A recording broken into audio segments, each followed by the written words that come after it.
Caitlin, Taylor here, and I have Ruby. So today we actually came with a plan. We planned on working on Leave It some more, making Leave It more advanced for her, making it harder for her. And we came in, getting ready to do Leave It, and she's like wandering around crazy, so excited to see us. And we noticed, okay, well, we need you on a leash so you can start running around and stuff like that.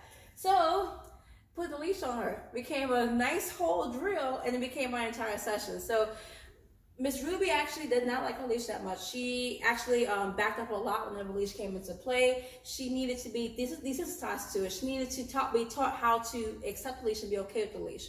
So I spent most of the session teaching her how to be okay with the leash. So she did a really good job with that. I'm going to show you what I did briefly. So I'm going to go back to what I mean by she did not like the leash. So whenever I took the leash out, I brought it towards her face. She kind of just backed up like, no, I don't want to do that. That's a very clear sign that she actually does not like the leash.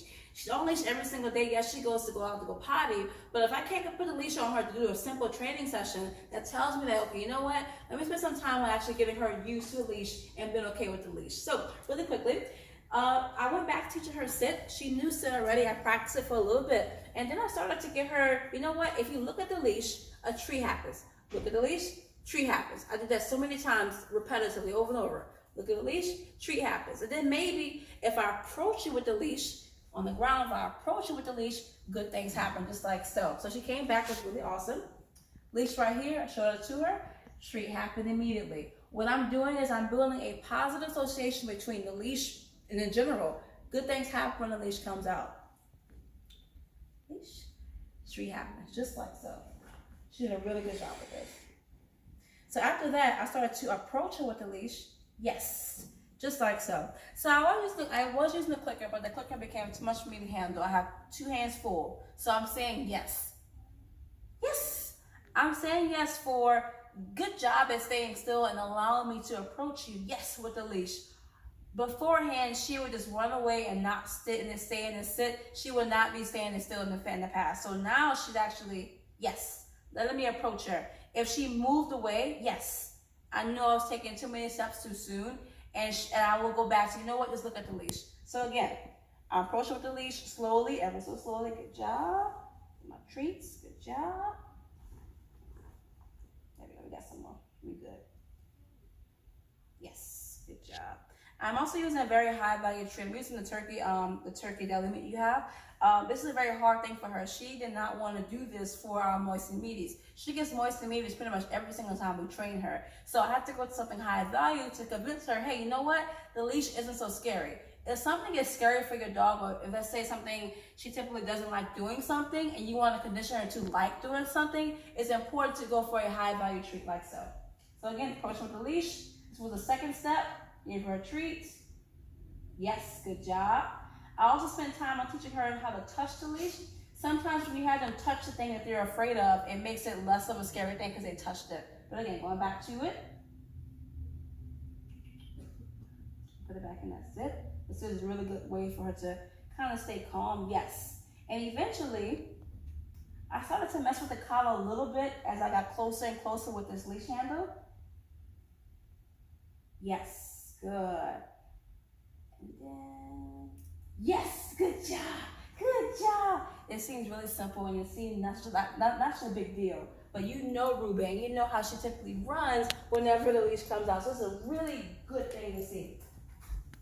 Show it to you again. You're doing way faster this time. So, taking it off again. Now, of course, she has a harness on when she moves out. The harness is actually another portion that we would want to do the same thing. When a harness comes out, good things happen. However, do one thing at a time for now. I want to focus on just the leash and then just the harness and then bring them both together. Both tools are very hard for her to accept. So I'm not going to do both in one session. And she probably wouldn't have been able to handle the harness today either. Put it in the sit, approach. Yes, good job. Yes, good job. And then leash goes on. Just like that, okay? And that's how we actually got through this session. She did a really good job with that. Eventually, I was able to actually stand up and be in a more natural position. Take it off again. I'm actually gonna move close to the door right here. Really, good job. I'm gonna put it in the sit. Good. Now, I'm hovering over her. This is our most natural position. She's a very small dog. We naturally hover over her. Actually, do it again. Okay. So really key right there. She does not know sit on this ground, on this floor right here. She knows it on the rug. So make sure you try to ask her for these things on the rug where she knows how to do it really well. She's not ready to do it right here yet. You can try, but more success rate will happen right here. Here I go again. Treat right here. Yes, good girl, good girl.